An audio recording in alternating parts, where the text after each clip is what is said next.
big admission has been made by Canadian government. A Canadian government report on terror financing and money laundering has made some startling revelations. As per a report titled 2025 Assessment of Money Laundering and Terrorist Financing Risks in Canada, Babbar Khalsa International and the International Sikh Youth Federation are among the Khalistani groups that have received funding from within the Canada as per assessment of Canadian law enforcement and intelligence agencies. It also highlighted the misuse of charitable and NPO sectors by Khalistani violent extremists. The report states that these groups solicit donations from diaspora communities. In fact, the government report acknowledged that the Khalistani extremist groups are resorting to violent means to establish an independent state within India's Punjab.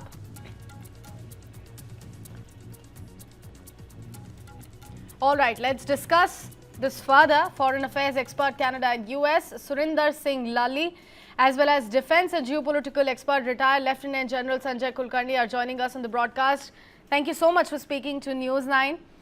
Lieutenant General Kulkarni, let me first come to you. What do you think of this big development now coming to picture? Do you think it makes India's stance against Canada stronger? Because we have been saying it from the very beginning, that all of these elements are functioning and in fact getting funding from within the Canada. India is not responsible for it. Sakshi, thank you very much.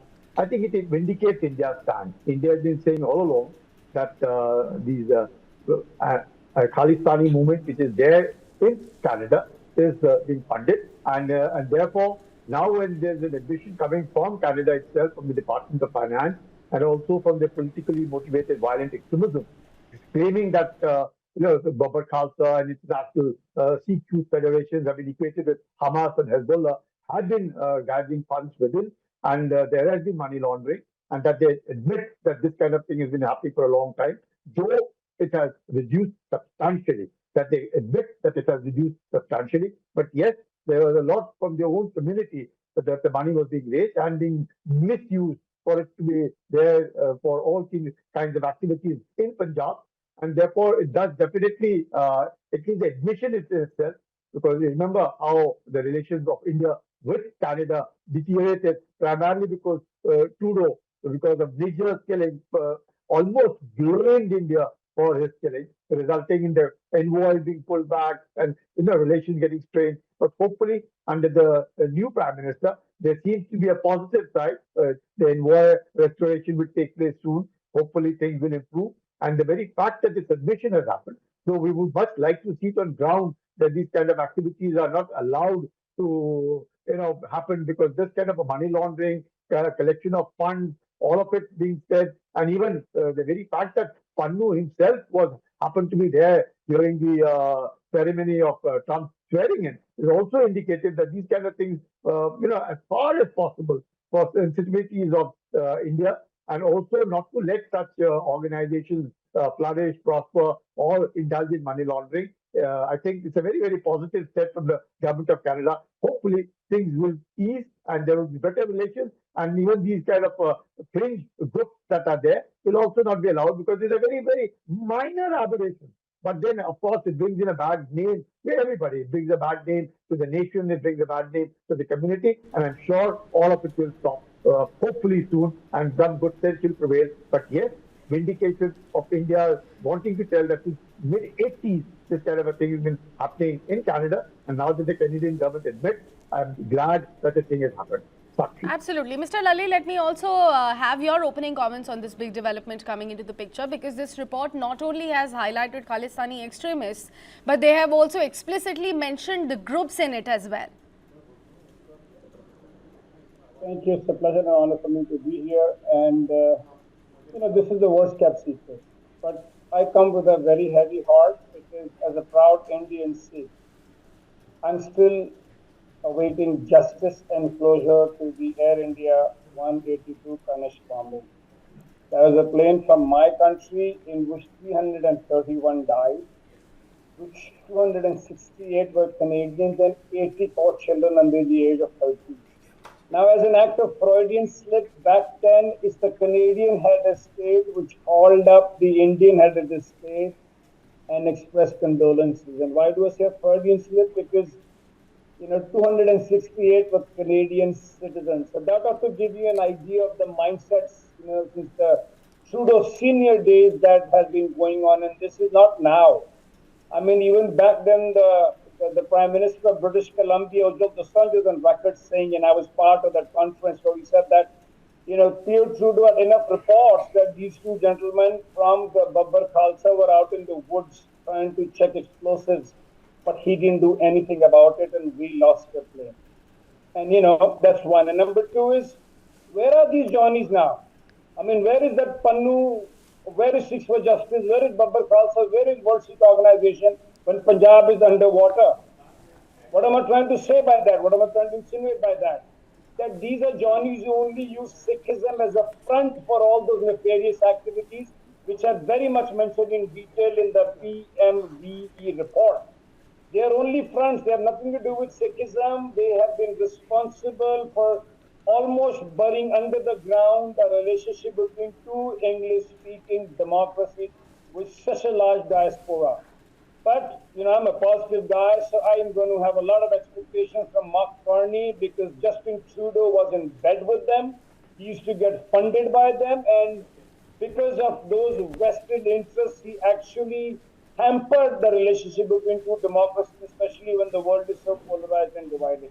So I welcome this report, and the jury is out on how soon Mark Carney is going to react at it because it's already very late. They have very strong financial influences and roots into the Canadian police, the Canadian polity, the Peel police. So I really, really hope that the worst kept secret is out. But let's cross our fingers and see what Mark Carney has to do, because there is a lot needs to be done, and a very large diaspora has suffered and paid a very big price of what was going on for the last 2 years. All right, Lieutenant General Kulkarni, let me also come back to you, because another significant development in this particular report is that, Khalistani groups have been kept alongside Hamas and Hezbollah, and they have been categorized under the politically motivated extremism, right? What does it exactly tell us about India's, this partnership with the Western front as far as to go against the terrorism, to attack terrorism, specifically the relationship between India and West, and now, of course, our case becoming stronger? It's actually, India has zero tolerance for terrorism. India has all along been saying that we do not tolerate it, and definitely coming from the government of Canada, equating it, as you rightly said, politically motivated this is violence of extremism is definitely not, and equating with Hamas, Hezbollah surely is dangerous, not just to India, even to to Canada, for instance. Reason is, when they are collecting funds from within the community, misusing funds, like I agree with Mr. Lali, that for nefarious activities. This nefarious activities is something which brings in a bad name.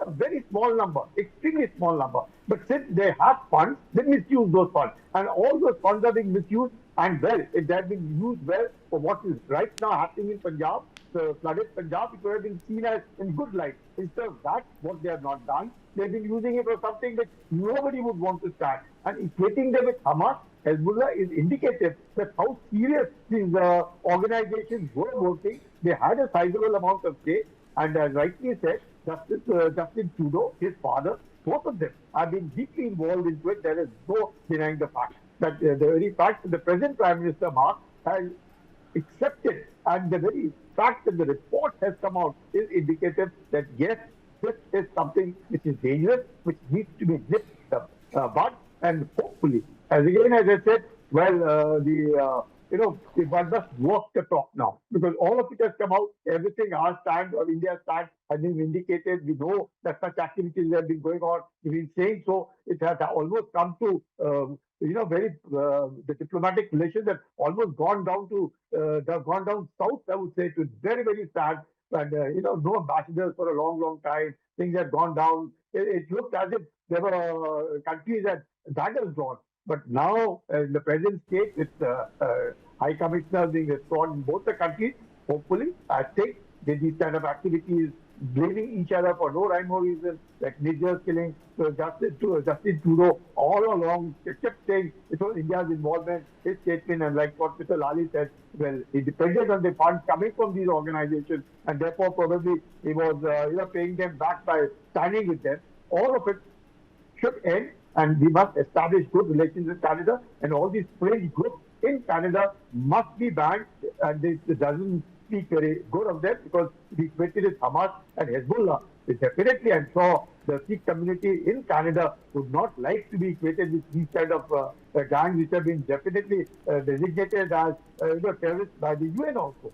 So at that point of time, I would say surely we must not let this fringe group raise their heads again. The government of Canada must ensure no money laundering, no misusing, no using drug trafficking funds, no using community collection funds or tax evasion or anything and everything to indulge in this nefarious activity. All right, Mr. Lali, coming back to you, what exactly explains the timing of this report? It's the time of global uncertainty at the moment. Do you think the relationship, the strained relationship between India and Canada will get better under Prime Minister Mark Carney? Also, do you think that, maybe political compulsions within the Canada can dilute its effect, the effect of the report that has just come out? As they say in English, it gets pitch dark before it gets, before sunlight. So I think it's gotten to so much down below, as Ganesh have rightly said, that the High Commissioners are withdrawn. And between two English-speaking liberal democracies, that ought to give you an idea. But, almost our relationship with Canada was as bad as it with Pakistan. And, I through your prestigious channel, I want to make a statement here. I take personal offense to these individuals who use the word Sikh. They have nothing to do with Sikhism. 87% of us live in India. And we have more elections than we ought to. We don't need these people to represent our interests. And I don't know in which capacity do they get the right to use the word referendum. I mean, they're a fringe rogue and they do not represent the Sikh community. And it pains me that, the World Sikh Organization and Sikhs for Justice, when they're in the same bracket as Hamas and Hezbollah. That's not what Sikhism is all about. It's really sad. And I just want to make one last appeal through your channel to both individuals in and across the world watching your channel who could have even, a bit of sympathy for them. Please understand and see through them. They have nothing to do with Sikhism. We are living in India as a proud Indian, the Indian dream. They do not represent us. They are simply using Sikhism as a front to exploit religious and emotional values so that they can raise money for their nefarious activities, which they used to fund, the politicians. All right, Mr. Lali and Lieutenant General Kulkarni, it's always a pleasure to have you both here for the chat at Newsline. Thank you so much for joining the conversation this time around as well for this big development. For the first time, the Board of Control for Cricket in India has clarified its stance on the much-debated India-Pakistan match in the upcoming Asia Cup. The two arch rivals are set to face off in Dubai on September 14, despite rising tensions between the nations. There have been strong objections to maintaining any ties with Pakistan following the deadly terror attack in Pahalgam that claimed several innocent lives there in Jammu and Kashmir on April 22nd. The attack, carried out by Pakistan-sponsored terrorists, sparked public outrage, with former cricketers and fans calling for a boycott of the Asia Cup match against Pakistan. India has maintained a policy of not playing bilateral sports against Pakistan. However, there are no restrictions on participating in multinational tournaments such as the Olympics, Asian Games, or in fact World Cups. Now, BCCI Secretary Devajit Saikia has clarified that the cricket board is simply following government's directives regarding playing against Pakistan.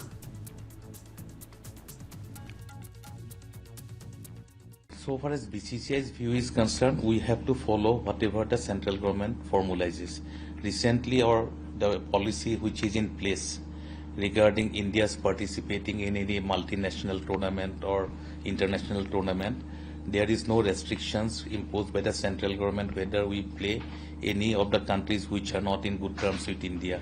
So India have to play all the matches in any bilateral, any multinational tournament. As Asia Cup is a multinational tournament involving the countries of the Asia continent, so we have to play. And also for any ICC tournament also, when there is a country which is not in friendly terms with India, we have to play in the international tournaments. So far as bilateral is concerned, we are not going to play with any of our hostile countries. So we are following the policy framed by the government of India. All right, now shifting focus, iPhone maker Apple has hit a new milestone here in India with annual sales reaching nearly $9 billion for the financial year of 2024 and 25. According to sources cited in a Bloomberg report, that is a 13% jump from the previous year's $8 billion. The iPhone remained the top contributor, while MacBook sales also saw strong momentum, reflecting rising demand for Apple's premium devices in one of the world's fastest growing tech markets. And Apple is in fact doubling down, opening 2 new stores this week in Bengaluru and Pune, adding to its Mumbai and Delhi locations. CEO Tim Cook says they are thrilled to expand their market in India. On the manufacturing front, 1 in 5 iPhones is now made in India, across in fact 5 plants. It is a big move in Apple's strategy to cut reliance on China and bet big on India.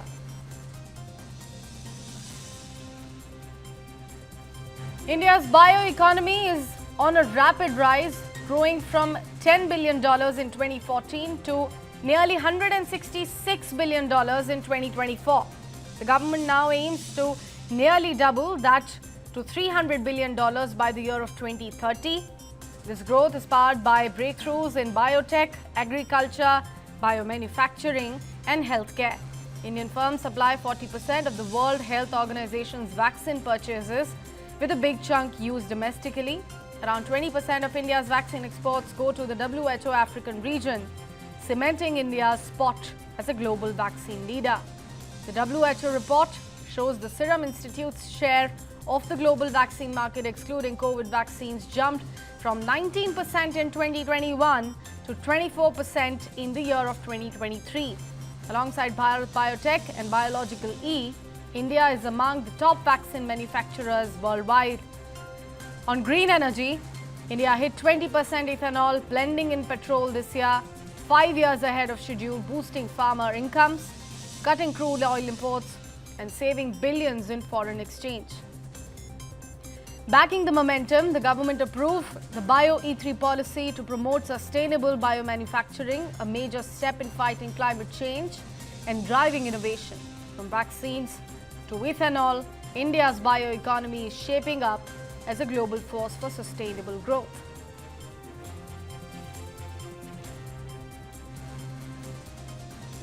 Big news on the economic front. Starting from September 22nd, the government is rolling out revised GST rates, and Prime Minister Narendra Modi is calling it the Diwali Bonanza for the common man. Under the new structure, the GST system has been simplified from 4 slabs to just 2, which is 5% and 18%. The 12% and 28% slabs have now been scrapped, making essential goods and services more affordable. And here are the numbers. GST on daily uses like soap, toothpaste and hair oil, tax is now down from 28% to now 5%. Tax on sewing machines have been reduced from 16% to 5%. GST on cement goes down from 29% to 18%. Tax on bottled water is down from 18% to now 5%. Life and health insurance are now completely tax-free, cutting down premium costs. Meanwhile, luxury items like cigarettes, cars and carbonated drinks will face a new sin tax of 40%. The government says this move will boost sales, support small traders, create manufacturing jobs and drive economic growth. With simplified procedures and easier refunds, GST now stands for good and simple tax, says Prime Minister Modi.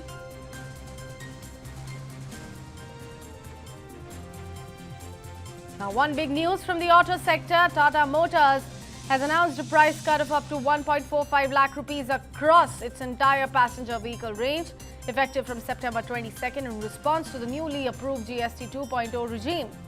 The company says it will fully pass on the benefits of the tax reforms to customers, offering a much-needed boost to car buyers. Under GST 2.0, the automobile sector has received significant relief. The tax structure has been simplified to just two slabs, which is 5% and 18%, with the cess on vehicles completely being removed. For small cars, that's engines up to 1200 cc for petrol and CNG and 1500 cc for diesel, the GST has dropped from 28% plus cess to just 18%, making entry-level models significantly cheaper. For larger cars and SUVs, earlier taxed at 43% to 50%, the new flat GST rate is only 40%, bringing clarity and cost savings for premium buyers as well. Industry experts say this dual impact, lower prices and simpler taxation, could revive vehicle sales, especially in semi-urban and rural markets, boosted further by NBFC and banking financing. So for car buyers, this festive season, the road ahead just got smoother. That's all for today.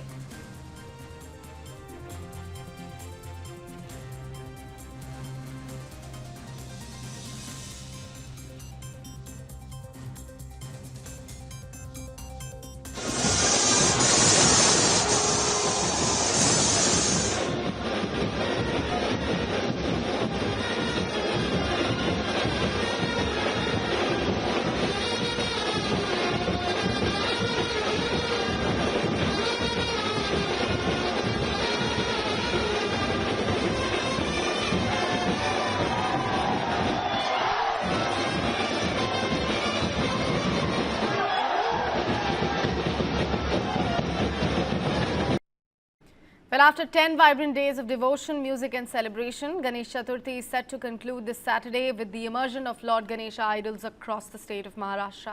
From grand pandals to intimate household setups, the spirit of Bappa Moria lit up every corner of Mumbai and in fact beyond. Despite early rain showers and even a bomb threat on Friday, the devotion of lakhs of devotees remained unshaken. As farewell processions fill the streets, emotions run high, a mix of joy, gratitude and parting sorrow as people bid adieu with the chant of Ganpati Bappa Moria, Pundachari, Lavkarya.